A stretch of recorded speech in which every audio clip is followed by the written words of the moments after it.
Ayat yang 1 sampai dengan ayat yang ke-35 saya akan bacakan, Bapak Saudara memperhatikan. Ya, anak lembu emas, boleh. Ketika bangsa itu melihat bahwa Musa mengundur-undurkan turun dari gunung itu, maka berkumpullah mereka mengerumuni Harun dan berkata kepadanya, "Mari buatlah untuk kami Allah yang akan berjalan di depan kami, sebab Musa ini orang yang telah memimpin kami keluar dari tanah Mesir. Kami tidak tahu apa yang telah terjadi dengan dia." Lalu berkatalah Harun kepada mereka, "Tanggalkanlah anting emas yang ada pada telingamu, telinga istrimu, anakmu laki-laki dan perempuan, dan bawalah semua kepadaku." Lalu seluruh bangsa itu menanggalkan anting-anting emas yang ada pada telinga mereka dan membawanya kepada Harun. Diterimanya Allah itu dari tangan mereka, dibentuknya dengan pahat dan dibuatnya daripadanya anak lembu tuangan. Kemudian berkatalah mereka, "Hai Israel, inilah Allahmu yang telah menuntun engkau keluar dari tanah Mesir." Ketika Harun melihat itu, didirikannya mezbah itu, melihat di depan anak lembu itu, berserulah Harun, katanya, "Besok hari raya bagi Tuhan, dan keesokan harinya pagi-pagi maka mereka mempersembahkan korban bakaran dan korban keselamatan. Sesudah itu duduklah bangsa itu untuk makan dan minum. Kemudian bangunlah mereka dan bersukaria. Berfirmanlah Tuhan kepada Musa, "Pergilah, turunlah, sebab bangsamu yang kau pimpin keluar dari tanah Mesir itu telah rusak lakunya. Segera juga mereka menyimpang dari jalan yang kuperintahkan kepada mereka. Mereka telah membuat anak lembu tuangan, dan kepadanya mereka sujud menyembah dan mempersembahkan korban sambil berkata, 'Hai Israel, inilah Allahmu yang telah menuntun engkau keluar dari tanah Mesir.' Lagi firman Tuhan kepada Musa, 'Telah kulihat bangsa ini sesungguhnya mereka adalah suatu bangsa yang tegar tekuk. Oleh sebab itu biarkanlah aku supaya murkaku bangkit terhadap mereka dan aku membinasakan mereka, tetapi engkau akan kubuat menjadi bangsa yang besar.' Lalu Musa mencoba melunakkan hati Tuhan Allahnya dengan berkata, 'Mengapakah Tuhan murkamu bangkit terhadap umatmu yang telah kau bawa keluar dari tanah Mesir dengan kekuatan yang besar dan dengan tangan yang kuat? Mengapakah orang Mesir itu akan berkata, dia membawa mereka keluar dengan maksud menimpakan malapetaka kepada mereka dan membunuh mereka di gurun dan membinasakannya dari muka bumi. Berbaliklah dari murkamu yang menyala-nyala itu dan menyesallah karena malapetaka yang hendak kau datangkan kepada umatmu. Ingatlah kepada Abraham, Ishak dan Israel, hamba-hambamu itu, sebab kepada mereka kau telah bersumpah demi dirimu sendiri dengan berfirman kepada mereka, 'Aku akan membuat keturunanmu sebanyak bintang di langit, dan seluruh negeri yang telah kujanjikan ini akan kuberikan kepada keturunanmu supaya dimilikinya untuk selama-lamanya.' Dan menyesallah Tuhan karena malapetaka yang dirancangkannya atas umatnya." Lanjut, setelah itu berpalinglah Musa lalu turun dari gunung dengan kedua loh batu, loh hukum Allah dalam tangannya. Loh yang tertulis pada kedua sisinya bertulis sebelah menyebelah. Kedua loh itu ialah pekerjaan Allah, dan tulisan itu ialah tulisan Allah ditukik pada loh itu. Ketika Yosua mendengar suara bangsa itu bersorak, berkatalah ia kepada Musa, "Ada bunyi sorak peperangan kedengaran di perkemahan." Tetapi jawab Musa, "Bukan bunyi nyanyian kemenangan, bukan bunyi nyanyian kekalahan. Bunyi orang menyanyi berbalas-balasan itulah yang kudengar." Dan ketika ia dekat ke perkemahan itu dan melihat anak lembu itu dan melihat orang menari-nari, maka bangkitlah amarah Musa, dilemparkannya kedua loh itu dari tangannya dan dipecahkannya pada kaki gunung itu. Sesudah itu diambilnya anak lembu yang dibuat mereka itu, dibakarnya dengan api dan dikilingnya sampai halus. Kemudian ditaburkan ke atas air dan disuruhnya diminum oleh orang Israel. Lalu berkatalah Musa kepada Harun, "Apakah yang dilakukan bangsa ini kepadamu sehingga engkau mendatangkan dosa yang besar itu kepada mereka?" Tetapi jawab Harun, "Janganlah bangkit amarah Tuanku. Engkau sendiri tahu bahwa bangsa ini jahat semata-mata. Mereka berkata kepadaku, 'Buatlah untuk kami Allah yang akan berjalan di depan kami, sebab Musa ini orang yang telah memimpin kami keluar dari tanah Mesir. Kami tidak tahu apa yang telah terjadi dengan dia.' Lalu aku berkata kepada mereka, 'Siapa yang mempunyai emas haruslah menanggalkannya.' Mereka memberikan kepadaku dan aku melemparkan ke dalam api, dan keluarlah anak lembu ini." Ini perkataan yang alegoris, perkataan yang mengada-ada. Di sini dikatakan, "Aku melemparkan ke dalam api dan keluarlah anak lembu ini, padahal dalam kisah yang tadi dituliskan memahat dan lain sebagainya. Ketika Musa melihat bahwa bangsa itu seperti kuda terlepas dari kandang, sebab Harun telah melepaskannya sampai menjadi buah cemooh bagi lawan mereka, maka berdirilah Musa di pintu gerbang perkemahan itu serta berkata, siapa yang memihak kepada Tuhan, datanglah kepadaku. Lalu berkumpullah kepadanya seluruh Bani Lewi. Berkatalah ia kepada mereka, beginilah firman Tuhan Allah, baiklah kamu masing-masing mengikatkan pedangnya pada pinggangnya dan berjalan kemari melalui perkemahan itu dari pintu gerbang ke pintu gerbang, dan biarlah masing-masing membunuh saudaranya dan temannya dan tetangganya. Bani Lewi melakukan seperti yang dikatakan Musa pada hari itu. Tewaslah kira-kira 3.000 orang dari bangsa itu. Kemudian berkata Musa, baktikanlah dirimu mulai hari ini kepada Tuhan masing-masing dengan membayar jiwa anak laki-laki dan saudara, yakni supaya kamu berdiri diberi berkat pada hari ini. Keesokan harinya berkatalah Musa kepada bangsa itu, kamu telah berbuat dosa besar, tetapi sekarang aku akan naik menghadap Tuhan. Mungkin aku akan mengadakan perdamaian karena dosa itu. Lalu kembalilah Musa menghadap Tuhan dan berkata, bangsa ini telah berbuat dosa besar, sebab mereka telah membuat Allah emas bagi mereka. Tetapi sekarang sekiranya engkau mengampuni dosa mereka itu, dan jika tidak, hapuskanlah namaku dari kitab yang telah kau tulis. Tetapi Tuhan berfirman kepada Musa, siapa yang berdosa kepadaku, nama orang itulah yang kuhapuskan daripada kitabku. Tetapi pergilah sekarang, tuntunlah bangsa ini ke tempat yang telah kusebutkan kepadamu. Aku akan berjalan malaikatku di depanmu, tetapi pada hari pembalasanku itu aku akan membalaskan dosa mereka kepada mereka. 35 kita baca bersama-sama, 1, 2, 3. Demikianlah Tuhan menulai bangsa itu, karena mereka telah menyuruh membuat anak lembu buatan Harun itu. Sangat panjang, tapi ini saya hanya akan merefleksikan dari bagian ini, Bapak Saudara. Jadi Bapak Saudara, dalam bagian ini ya saya akan mengambil 3 bagian saja. Ya, Bapak Saudara, dari ayat yang 1 sampai dengan ayat yang ke-14, rencana apa yang dilakukan oleh orang Israel ketika mereka sepertinya menanti Musa dalam ketidakpastian? Apa yang dilakukan oleh bangsa Israel, Bapak Saudara? Yang jelas di sini saya menyimpulkannya adalah menduakan Tuhan. Menduakan Tuhan. Mari 1, 2, 3. Menduakan Tuhan. Bapak Saudara boleh lihat dari ayat yang pertama, boleh ditunjukkan sebentar. Ya, ayat yang dari sini nih, Bapak Saudara. Mari buatlah untuk kami Allah yang akan berjalan di depan kami, sebab Musa orang ini telah memimpin kami keluar dari tanah Mesir. Jadi Bapak Saudara, perhatikan, pada titik tertentu Allah akan izinkan ia sepertinya berdiam diri. Allah sepertinya membiarkan kita ada dalam sebuah ketidakpastian. Dan bahayanya manusia ketika mereka ada dalam titik ketidakpastian, mereka bukannya bertahan untuk menanti apa pernyataan Tuhan atas mereka, tetapi mereka mencari alternatif. Saya tekankan bahwa Bapak Saudara, kalau engkau ada dalam keadaan yang seperti dialami oleh bangsa Israel, pesan saya adalah berdiamlah engkau dalam posisimu untuk tetap menyembah Tuhan dan tidak mencari alternatif lain. Mereka membuat Bapak Saudara Allah yang mereka bisa lihat. Dan kemudian Bapak Saudara perhatikan di bagian yang selanjutnya, ya Bapak Saudara, ayat yang ke-10. Allah sangat, kalau orang menduakan, yang pertama ini Bapak Saudara yang ingin saya pesankan kepada Bapak Saudara, Tuhan ingin Dia saja satu-satunya yang disembah. Tuhan hanya ingin satu-satunya Allah yang disembah. Oleh sebab itu berkatalah aku supaya murkaku bangkit terhadap mereka dan aku akan membinasakan mereka.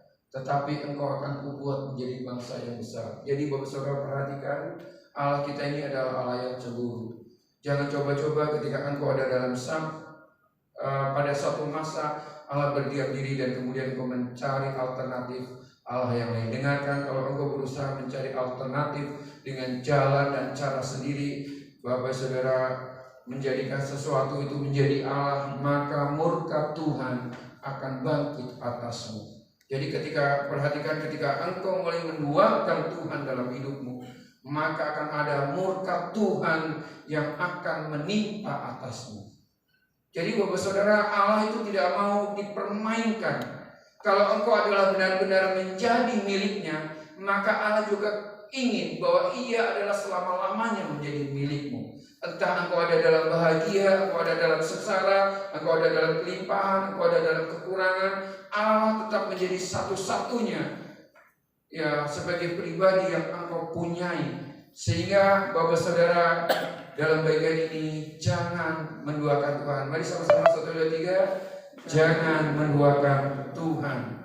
Kemudian yang kedua Bapak Saudara, yang ingin saya sampaikan, ya, Tuhan ini sangat marah Bapak Saudara dengan perilaku, ya, saya tidak membahas Harun. Harun ini inisiatornya. Ya, kalau menurut saya Harun itu Harun ini pribadi yang cemen Bapak Saudara.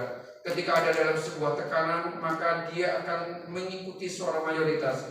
Saya ingatkan kepada Bapak Saudara, mungkin sampai sekali waktu engkau ada dalam keadaan terjepit, engkau harus berani standing alone, engkau berani berdiri sendiri dalam sebuah kebenaran. Perhatikan bahwa mayoritas belum tentu itu adalah suara yang Allah kehendaki, dan mayoritas bukan berarti itu memastikan bahwa itu adalah sebuah kebenaran. Semua bangsa Israel menyembah kepada patung lembu emas, tetapi Tuhan murka terhadap mereka. Perhatikan, berdirilah engkau dalam sebuah kebenaran. Engkau berani standing alone. Mari kita katakan standing alone. 1, 2, 3. Standing alone itu artinya berdiri seorang diri dalam sebuah kebenaran. Harun adalah pribadi yang cemen. Dia inisiator daripada seluruh bapak-bapak yang ada di tanah Mesir, semuanya ibu saudara menyembah kepada berhala. Dan kemudian yang kedua Bapak Saudara yang ingin saya sampaikan dari bagian ini, negosiasi dengan kita berani negosiasi. Mari saya tunjukkan waktu Allah sedang marah-marahnya. Ayat 11. Perhatikan ayat 11. Ketika Allah menimpakan cawan murka kepada kita, jangan engkau menjauhi Allah. Perhatikan, ketika engkau menuruti mayoritas dalam sebuah kesalahan dan engkau menerima cawan murkanya Tuhan, jangan engkau semakin jauh dengan Tuhan. Ayat 11, lalu Musa mencoba melunakkan hati Tuhan Allah dengan berkata, mengapakah Tuhan murkamu bangkit terhadap umatmu yang telah kau bawa keluar dari tanah Mesir dengan kekuatan yang besar dan dengan tangan yang kuat. Nanti Musa kayak bebasnya gini, Tuhan, kalau memang aku mau binasakan, habislah aku ini seorang pemimpin, aku akan jadi cemoohan. Oh, bukankah ini umatmu yang dipimpin, tetapi sudah di tengah jalan dibantai dan dibinasakan oleh Tuhan. Sehingga di sini muncul negosiasi, dan kemudian di sana lalu Musa mencoba melunakkan hati Tuhan. Kalau Tuhan menimpakan cawan murka kepada kita karena kita melakukan sebuah kesalahan, ingat dan dengarkan, jangan engkau jauh daripada Tuhan. Engkau harus semakin dekat kepada Allah. Ketika keadaan semakin menghimpit, keadaan semakin menindih, keadaan semakin berat, jangan engkau jauh daripada Tuhan. Berikan keberanian kepada rohmu untuk datang kepada Tuhan di tengah himpitan dan jepitan yang tidak mudah dalam hidupmu. Supaya apa? Ada negosiasi dengan Tuhan. Indonesia merdeka salah satunya juga karena ada KMB. Masih ingat Bapak Saudara KMB apa? Konferensi meja bunda. Ada perundingan. Kalau ada perundingan, ada negosiasi, ada tatap muka dan lain sebagainya, sehingga menemukan satu titik temu. Kalau engkau sedang sekali waktu mungkin karena kedegilan hatimu tegar tengkuk, Tuhan izinkan ya engkau terpelanting, engkau terjatuh. Ingat, jangan engkau semakin jauh dengan Tuhan. Miliki keberanian untuk semakin dekat. Negosiasi dengan Tuhan. Ini yang dilakukan oleh Musa. Sehingga perhatikan ayat yang ke-14. Mari kita baca ayat yang ke-14. Ayat 14-nya di sini dikatakan, dan menyesallah Tuhan karena malapetaka yang dirancangkannya atas umatnya. Kedekatan dengan Tuhan, keberanian menghampiri Allah, yang membuat akhirnya Allah meluluhkan hatinya mendengarkan negosiasinya Musa, sehingga rencana amarahnya Tuhan yang meledak-ledak terhapuskan. Karena apa? Karena Musa di sana dikatakan, dan menyesal Tuhan karena malapetaka. Saya berharap doamu persekutuan dengan Tuhan salah satunya adalah menjadi bagian daripada negosiasi kita dengan Tuhan.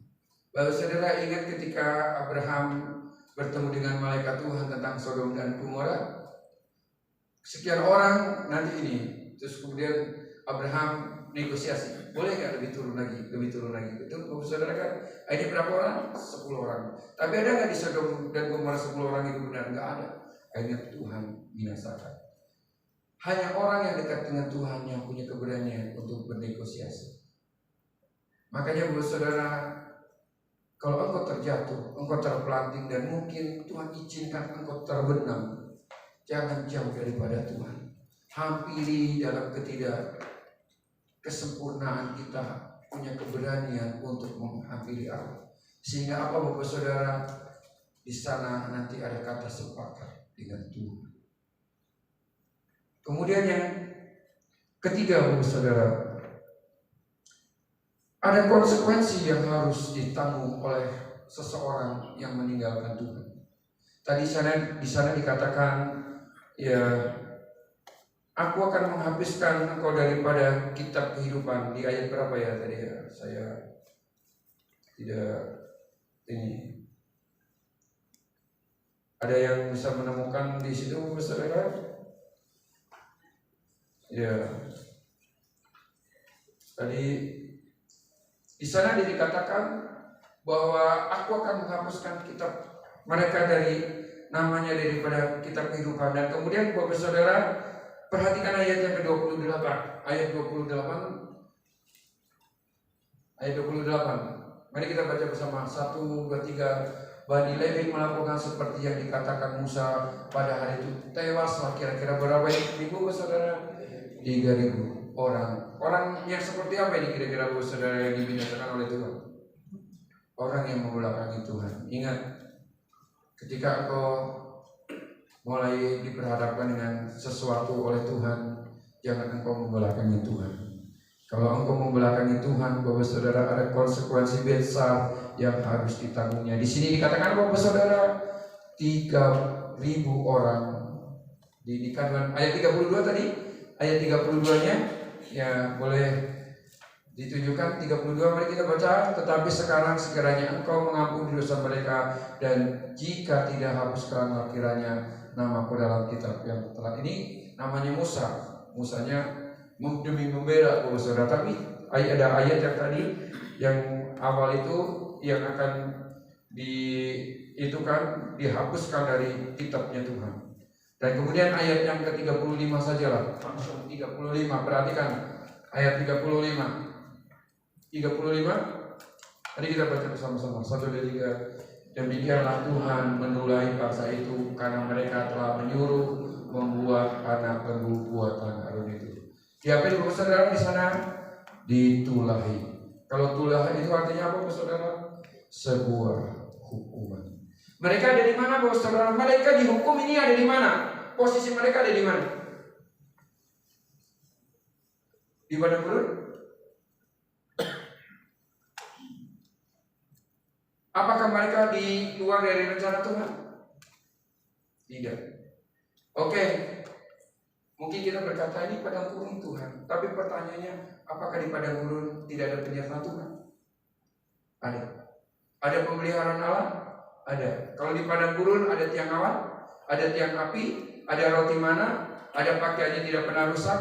Apa yang kurang daripada Tuhan? Penyertaannya sempurna atas mereka. Tetapi Bapak saudara, ya sebenarnya ada satu bagian sebenarnya yang ingin saya tekankan kepada Bapak saudara di ayat di bagian ini. Perhatikan. Yang disembah oleh mereka apa Bapak saudara? Mari perhatikan ayat yang kedua. Ini yang harus diperhatikan benar-benar. Saya ingin bahwa saudara memperhatikan bagian ini. Lalu berkatalah Harun kepada mereka, tanggalkanlah anting-anting emas yang ada pada telinga istrimu, anakmu laki-laki dan perempuan, dan bawalah semuanya kepadaku. Apa yang kemudian Bapak Saudara lakukan? Ini apanya mereka, Bapak Saudara? Hartanya mereka. Dengarkan Bapak Saudara, hartanya mereka. Kemudian ayat yang ketiga, lalu seluruh bangsa itu menanggalkan anting-anting emas yang ada pada telinga mereka dan membawanya kepada Harun. Kemudian ayat yang keempat. Ayat yang keempat. Oh, tadi ayat 3 belum ya? Ayat 3 dulu, boleh ayat 3. Udah. Ya, ayat yang keempat. Mari kita baca bersama. Diterimanya lah itu dari tangan mereka, dibentuknya dengan pahat dan dibuatnya lah daripadanya anak lembu tuangan. Kalau di ayat yang tadi kan yang saya bacakan, waktu laporan kepada Musa kan tidak dilemparkan kepada api kan, Bapak Saudara. Kemudian berkatalah mereka, hai Israel, inilah Allahmu yang telah menuntun engkau keluar dari tanah Mesir. Perhatikan, Allahnya oleh bangsa Israel diganti dengan apanya, Bapak Saudara? Kedudukan Allah diganti dengan apanya? Dengan harta. Perhatikan Bapak Saudara, orang Israel mengubah haluan pusat penyembahan yang tadinya kepada Allahnya yang memberikan berkat. Kemudian yang selanjutnya menyembah apa, Bapak Saudara? Menyembah berkatnya yang diberikan oleh Allahnya. Kemana Allahnya, Bapak Saudara? Dibelakangilah Allah mereka. Apa yang dipuja oleh mereka, Bapak Saudara? Berkatnya. Sesuatu yang mereka miliki itu menjadi pusat penyembahan di dalam kehidupan mereka. Tidak lagi menyembah kepada sang pemberi berkat, tapi justru menyembah kepada berkatnya. Kemudian perhatikan ayat yang kelima, ayat selanjutnya. Ketika Harun melihat itu, didirikannya mezbah di depan anak lembu itu. Berserulah Harun, katanya, besok hari raya bagi Tuhan. Perhatikan ayat yang ke-6 selanjutnya. Dan keesokan harinya pagi-pagi maka mereka mempersembahkan korban bakaran dan korban keselamatan. Sesudah itu duduklah bangsa itu untuk makan dan minum. Kemudian bangunlah dan mereka bersuka cita. Ayat yang ke-7. Nah, baru sini Bapak Saudara keluar pernyataan Allah. Saya berharap jangan pernah engkau menggantikan Allahmu dengan hartamu yang menjadi pusat penyembahan. Engkau akan terpelanting, engkau akan terjatuh, engkau akan terjerembab ketika engkau memfokuskan ke fokus yang berubah, bukan kepada Allah sang pemberi berkah, tetapi memuja, memuji, mengeluh-elukan berkat.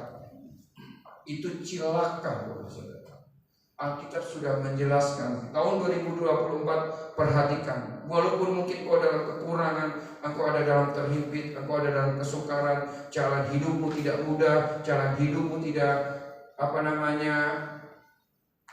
sukar untuk dilalui, tetaplah engkau tidak menggantikan dan tidak menggadaikan Allahmu dengan harta. Kemudian kau mulai, kalau kayak gini, aku akan bekerja, ibadahku udahlah nantilah, prioritas yang kedua. Dengarkan Bapak Saudara, engkau akan terpelanting dan engkau akan terjatuh. Dan kalau semakin berbahaya, maka bagian ayat yang ke-35, engkau akan menerima apa, Bapak Saudara? Tulah daripada Tuhan. Saya hanya ingin berkata, Allahmu tidak bisa diduakan oleh apapun alasan. Kalau engkau sudah menerima, merasakan kebaikan Allah, mari tempatkan Allah pada posisi yang benar. Walaupun itu memang tidak mudah, walaupun itu memang sulit untuk dilakukan, tapi saya ingin berkata, Allahmu yang engkau sembah akan membuktikan bahwa Dia adalah Allah yang sanggup menolongmu di masa kritis, di masa krisis ketika engkau ada dalam kesulitan, ketika fokusmu benar hanya menyembah kepada Allah. Tetapi ketika engkau mencoba-coba untuk menggeser kedudukan Allah, tidak ada jalan yang mudah yang engkau akan lalui. Mungkin engkau akan sekejap menerima kemuliaan, sekejap engkau akan menerima sanjungan, tetapi engkau akan terbenam dan tidak akan pernah bangkit lagi. Karena apa? Karena engkau akan terjerembab dan terjatuh kepada apa tadi saudara? Tulahnya Tuhan. Saya sangat meyakini orang yang berani membela hidupnya, membela dirinya untuk tetap menyembah kepada Allah, dia akan memperhatikan keberadaan kita. Dia akan menolong setiap kesusahan kita. Dia akan menolong setiap pergumulan kita. Terkadang memang suara keadaan kesulitan menggoyahkan iman kita. Terkadang Bapak Saudara, keadaan-keadaan yang tidak mudah itu mengikis pengharapan kita kepada Tuhan. Memang gak mudah, sangat tidak mudah. Makanya tadi saya berkata, dekat dengan Tuhan. Supaya apa?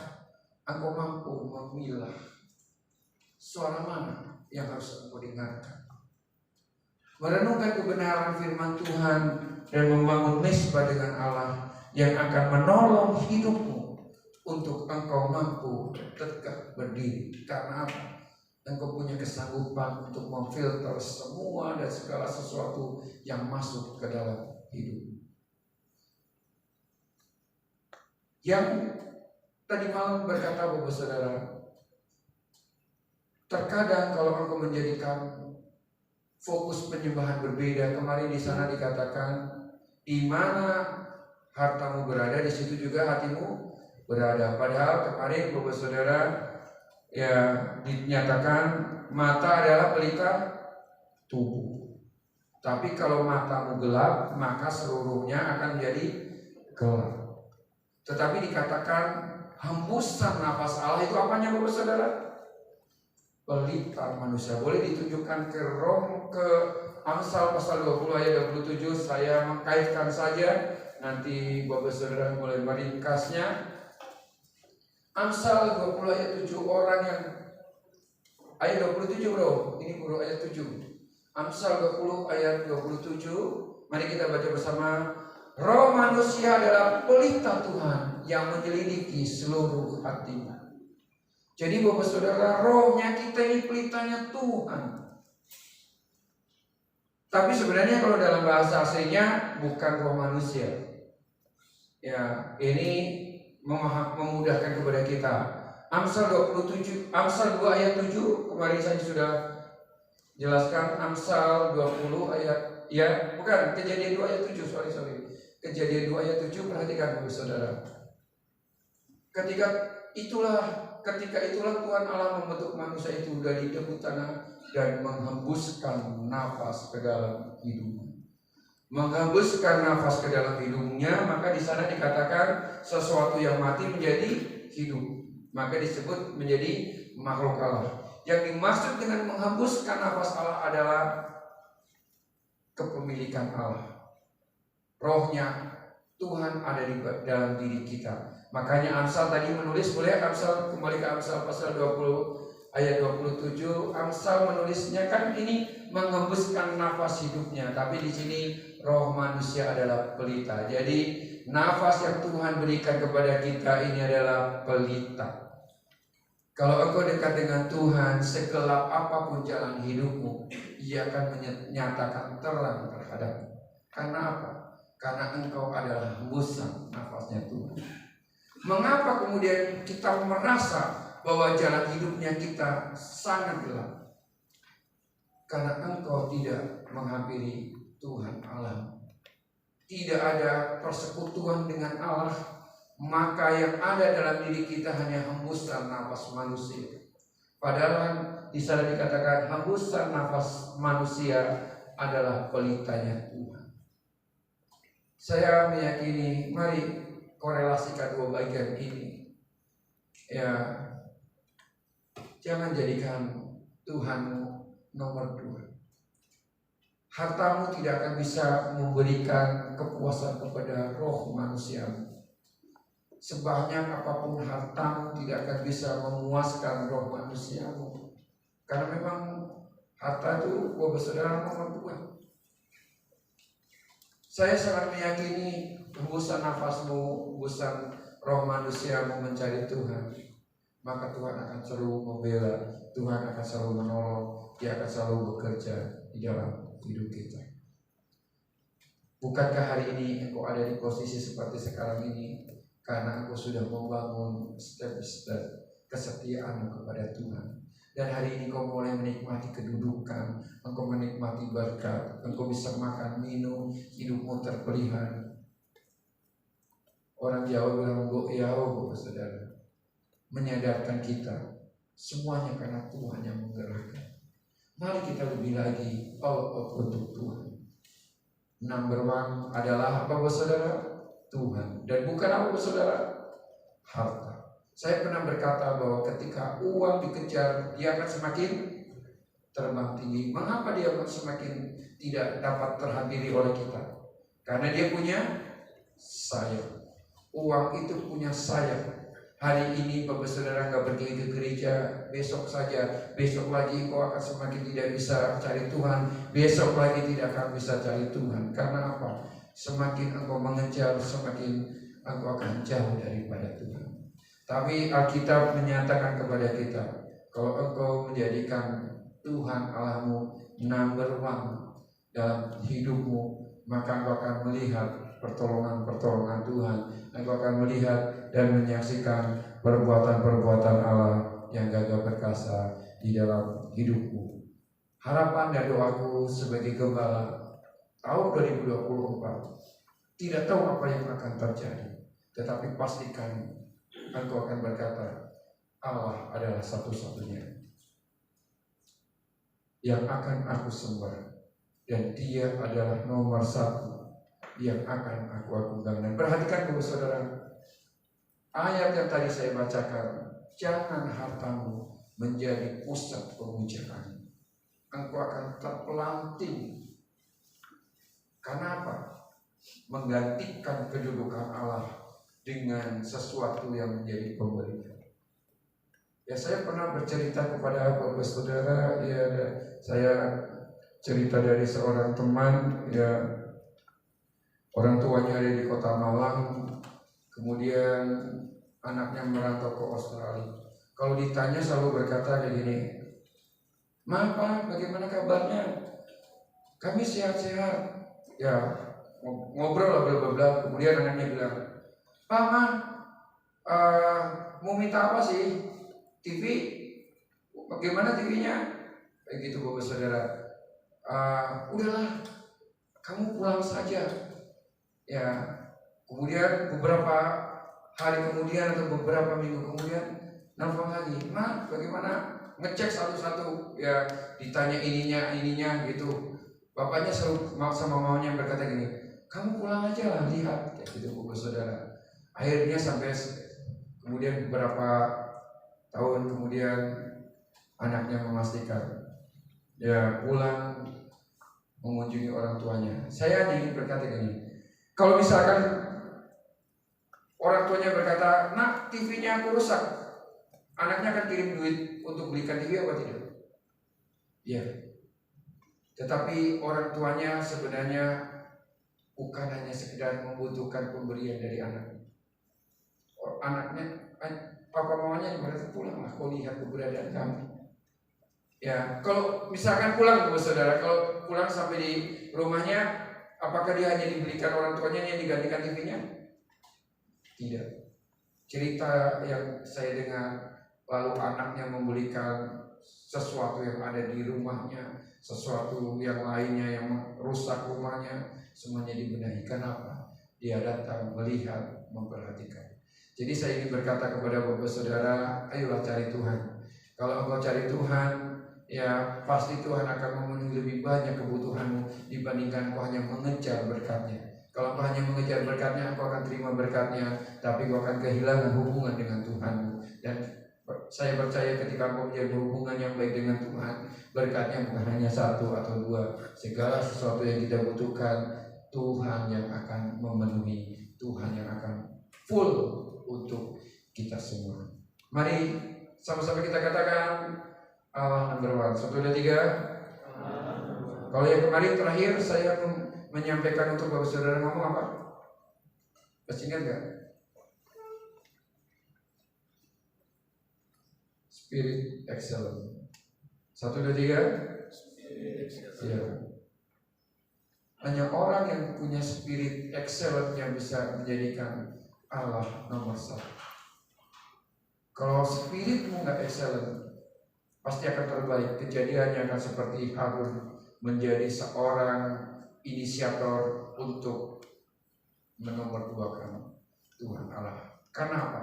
Karena excellent, spirit excellentnya Korea. Saya berharap tekanan apapun seberat dalam hidupmu, tetap berusaha untuk spirit excellent kita tetap terjaga dan tetap menjadikan Allah number one. Dan saya sangat meyakini Dia yang aku sembah akan membuktikan bahwa Dia adalah Bapa yang baik, Dia adalah Tuhan yang baik. Mari kita akan sama-sama bangkit berdiri, kita pujikan pujian yang tadi yang terakhir, yang bukan yang itu, yang apa ya tadi?